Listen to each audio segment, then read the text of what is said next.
पतीचे दुसरे लग्न झाले आहे, त्यामुळे ताबा याचिकाकर्त्याला द्या. पुनर्विवाह वैध आधार नाही. याचिका फेटाळा. याचिका गुणवत्तेनुसार फेटाळण्यात येत आहे.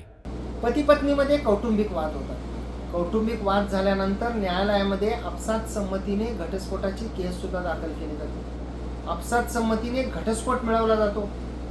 मुलं जी आहेत ती पतीकडे असतात आणि घटस्फोट झाल्यानंतर पती जो आहे तो दुसरं लग्न करतो.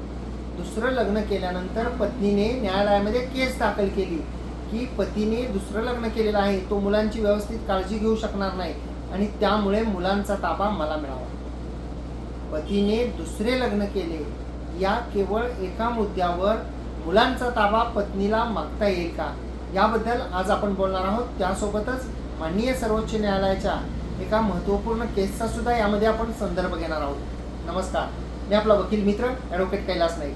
कायद्याचं म्हणजेच तुमच्या फायद्याचं बोलूया तुमच्या हक्काच्या कोर्ट कचेरी या यूट्यूब चॅनलवर. तर मित्रांनो, बऱ्याच वेळा असं होतं की कौटुंबिक वाद होतात, ते वाद कोर्टापर्यंत पोहोचतात.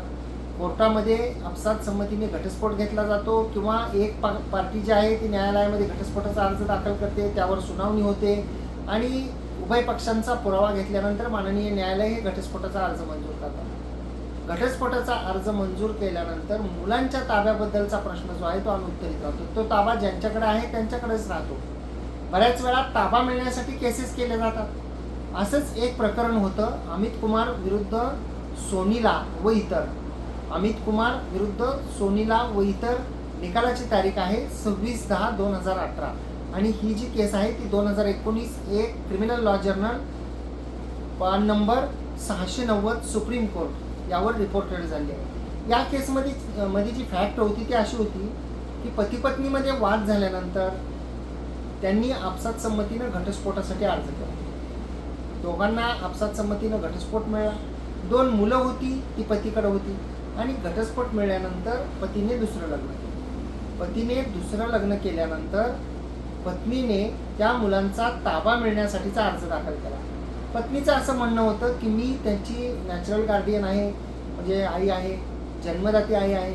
आता पतीनं दुसरं लग्न केलेलं आहे, त्यामुळं जी दुसरी पत्नी आहे ती त्या मुलांची व्यवस्थित काळजी घेऊ शकणार नाही. पतीचं दुर्लक्ष होणार आहे. मुलांचा सांभाळ, पालनपोषण, शिक्षण, संगोपन हे व्यवस्थित होणार नाही आणि ते त्या दुसऱ्या आईपेक्षा, सावत्र आईपेक्षा मी चांगला करू शकते आणि त्यामुळं मला मुलांचा जो आहे तो ताबा मिळावा असं म्हणून त्या पत्नीने केस दाखल केलेली होती. ती केस जेव्हा वेगवेगळ्या प्रकारचे निकाल लागले, कधी पतीसारखा झाला, कधी पत्नीसारखा, जेव्हा माननीय सर्वोच्च न्यायालयामध्ये हे प्रकरण गेलं त्यावेळी माननीय सर्वोच्च न्यायालयाने या केसमध्ये एक महत्त्वपूर्ण अशी टिप्पणी केली.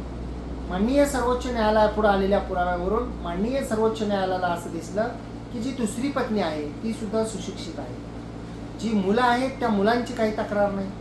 दुसरी पत्नी सुशिक्षित आहे, जन्मदाते वडील मुलांच्या सोबत आहेत आणि केवळ या एका ग्राउंडवर, म्हणजे एकाच मुद्द्यावर, आणि तो मुद्दा म्हणजे की पतीनं दुसरं लग्न केलेलं आहे म्हणून मुलांना त्यांच्यापाशी न ठेवता मला मुलांचा ताबा द्या, तर हे कारण जे आहे हे कायदेशीर होऊ शकत नाही.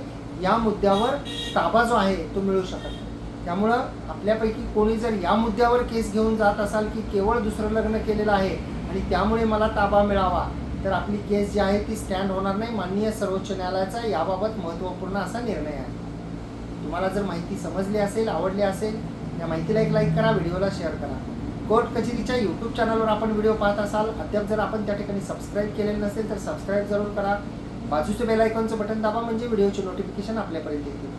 आपण जर या व्हिडिओला फेसबुक, इंस्टाग्रामच्या आमच्या प्रोफाईल्स आणि पेजेसवर पाहत असाल, अद्याप जर आपण फॉलो केलेलं नसेल तर फॉलो जरूर करा. त्या ठिकाणी सुद्धा लाईक आणि शेअर करा.